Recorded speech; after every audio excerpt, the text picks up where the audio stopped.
Bom dia, bom dia! Estamos aqui nessa manhã para mais um café com pão dos céus. Eu aqui, apóstolo Eduardo Machado, você aí em casa, de manhã, de tarde ou de noite, tomando café com pão do céu comigo.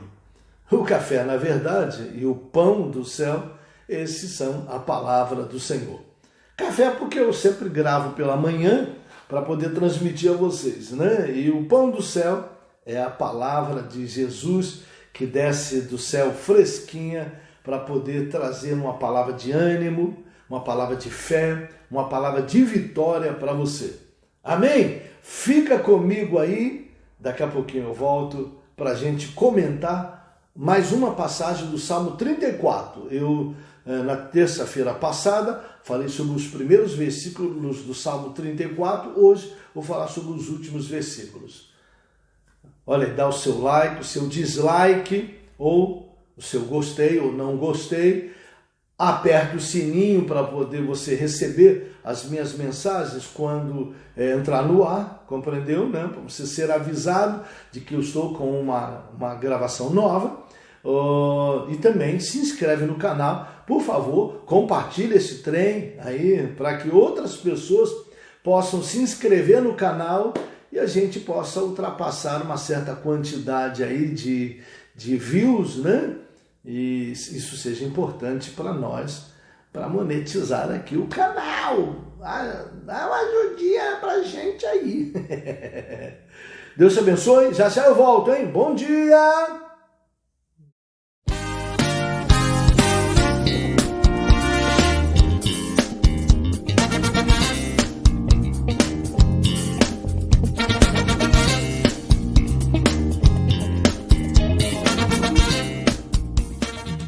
Minha gente, bom dia, estou aqui eu de volta e eu quero te compartilhar um pouco do Salmo 34. Né? Eu vou ler aqui do verso 15 em diante, eu vou ler na versão revista e corrigida, que para essa palavra que eu vou dar, essa é uma tradução muito boa, que diz assim: os olhos do Senhor repousam sobre os justos, os seus ouvidos estão abertos ao seu clamor.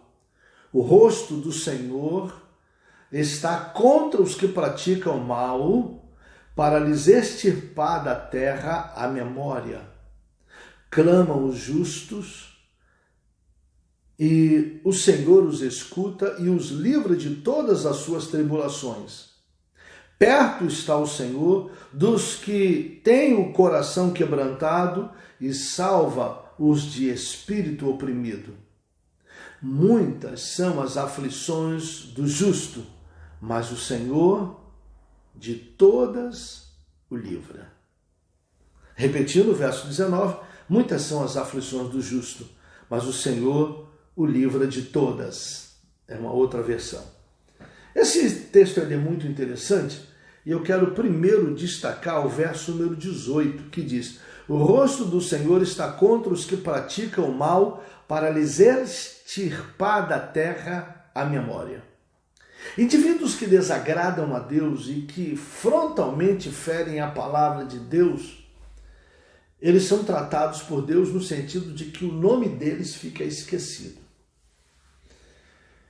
Na semana passada, nós tivemos algumas notícias muito ruins na televisão, especialmente por conta de 2 médicos. E tudo isso aconteceu aqui na região, perto de onde nós moramos, em Duque de Caxias, Rio de Janeiro. O primeiro deles, que não foi necessariamente aqui em Duque de Caxias, mas foi pertinho, e esse médico atendia também aqui num hospital na cidade de Duque de Caxias, mas o hospital não tem nada com isso, com o médico, tá? O hospital é apenas um lugar onde o médico clinicava e fazia a cirurgia dele, mas o hospital mesmo não tem envolvimento nenhum nessa história, é importante saber disso. É a história do médico que ele estuprou, né, uma paciente que estava em processo de parto, né? Eu fiquei em casa quando recebi a notícia, eu recebi a notícia pelo rádio, fiquei me questionando como é que um cara consegue abusar de uma mulher, né, estuprá-la, enquanto ela está num parto de cesárea. Como é que ele conseguiu isso? Bom, Daí então nós reparamos e entendemos as explicações, que hoje é caracterizado no Brasil qualquer abuso sexual, onde há um toque de fato, onde há a colocação do membro masculino em alguma parte da mulher, mesmo que não tenha sido necessariamente um ato sexual completo, mas o fato de tocá-la, o fato de encostar nela, o fato de abusá-la e ferir a alma dela tão grandemente, é caracterizado hoje no Brasil como estupro. E esse foi um fato onde se vê nitidamente o médico, né, enquanto os médicos do outro lado do pano, que divide a cabeça da paciente da barriga dela, onde está sendo feita a cesárea, dois médicos estão lá procedendo a cesárea, e ele está do lado de cá, ele pega a cabeça dela e ejacula na boca dela. Ou, não sei se ejacula, mas ele gostava de fazer isso. Isso é abuso de vulnerável e isso caracterizado como estupro. Numa outra situação, o médico que deixou uma paciente presa dentro do hospital, presa entre aspas, né? 2 meses, porque o procedimento cirúrgico de cirurgia plástica feito nela não funcionou muito bem e ela começou a apresentar vários outros problemas sucedâneos da má cirurgia feita. E aí ela acaba denunciando por cárcere privado, ou sei lá, né, como chama. Caracteriza um cárcere porque ela não podia sair do hospital, ela não podia ir para casa, supostamente sob o cuidado dos médicos, quando na verdade o médico estava tentando evitar o pior, que ela morresse, mas manteve ela então presa no hospital, ela não podia ir em casa.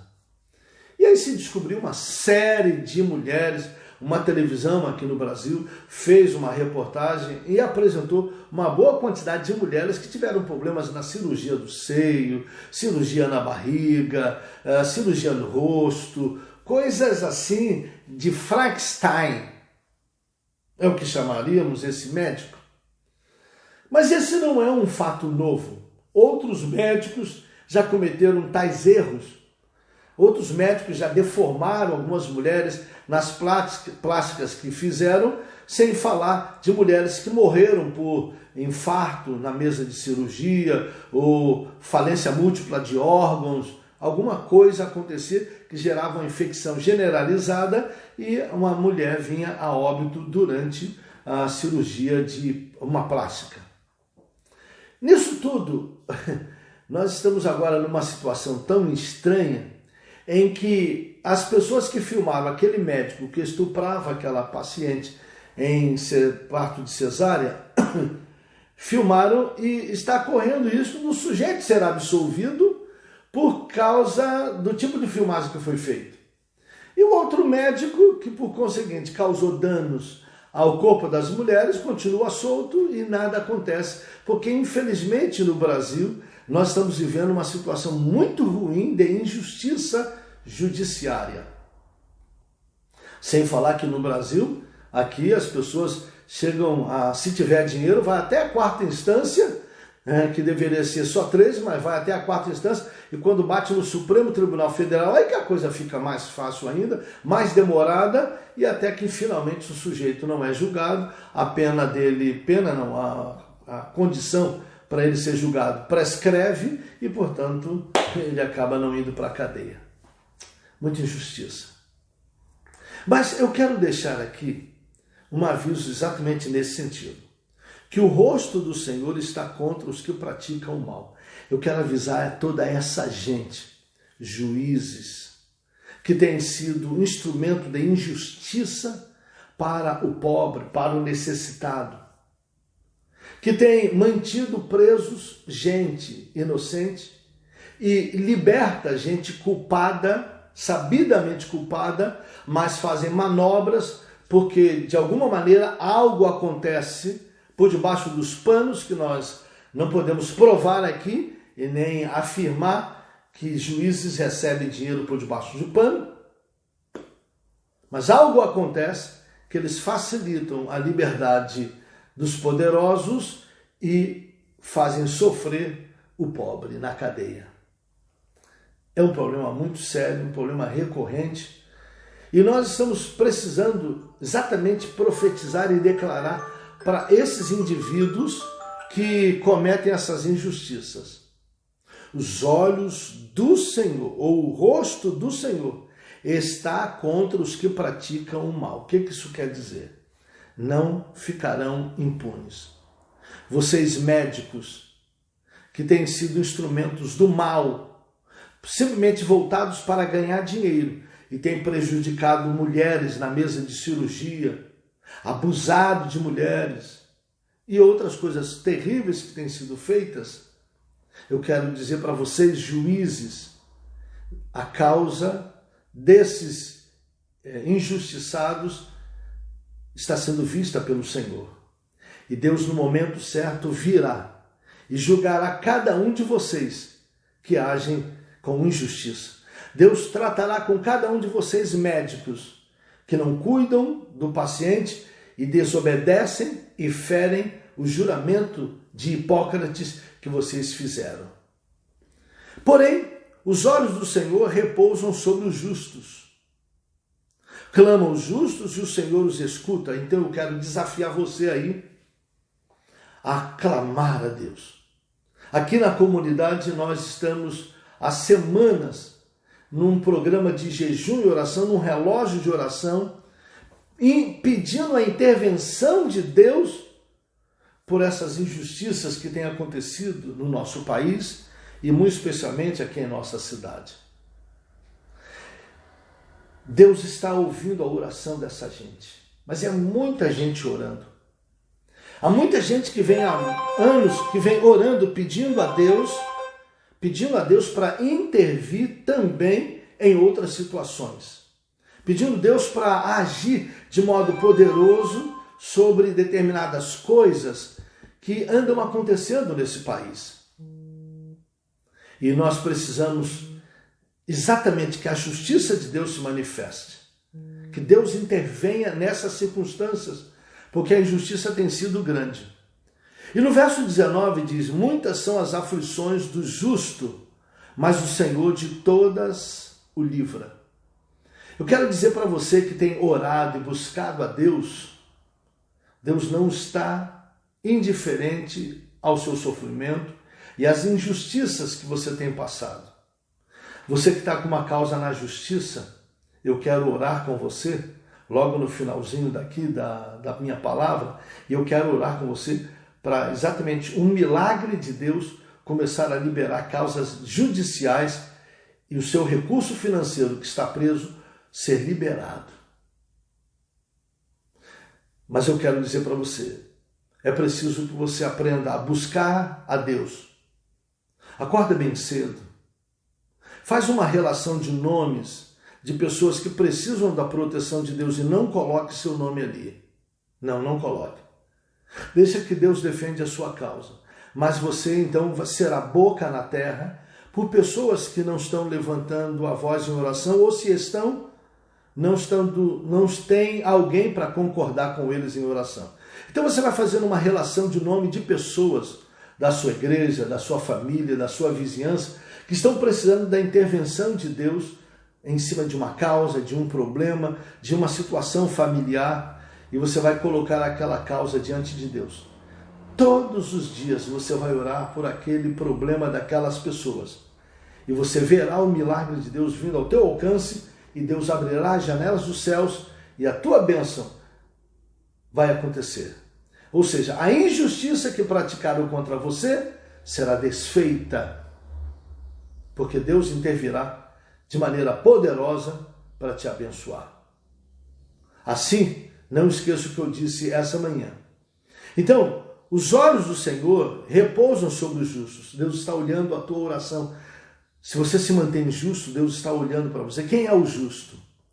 O justo não é aquele indivíduo que vive sem pecado. O justo é aquele que entregou a vida a Jesus e que foi justificado pelo sangue de Jesus. Se você ainda não entregou sua vida a Jesus, eu quero informar a você que você ainda não é um justo. Por quê?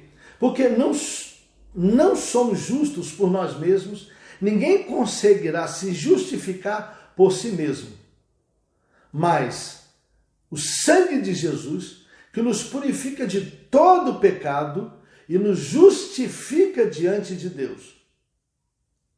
Por isso que está escrito, se confessarmos os nossos pecados, Ele é fiel e justo para nos purificar de todo pecado e nos justificar.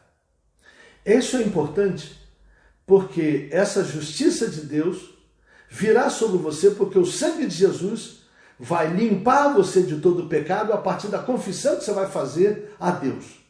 A partir da confissão que você vai fazer a Deus, dizendo, eu sou pecador, mas eu quero entregar a minha vida a Jesus. Eu quero pedir nesse momento que o sangue de Jesus me purifique de todo pecado, porque eu não posso por mim mesmo me justificar.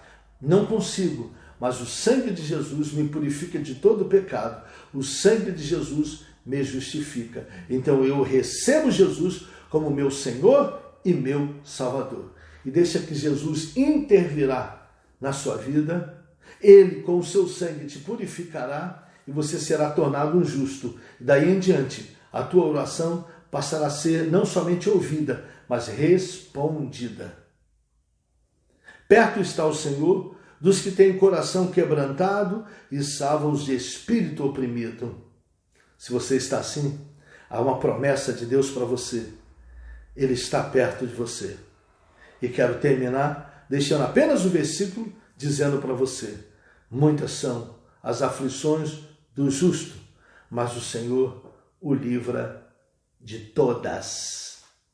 É uma promessa de Deus. Se você está entrando em aflição, se você está entrando em dificuldade, eu daqui a pouco volto para orar por você e orar por vocês, e a bênção de Deus abrirá as janelas dos céus para que a tua injustiça que você está sofrendo seja desfeita. E essa causa judicial que você tem, ela possa ser definida já e você receber o dinheiro que precisa ou a situação que precisa ser solucionada será assim feita. Fica comigo aí, mas eu deixo com você essa palavra. Deus te abençoe, Deus te abençoe, Deus te abençoe.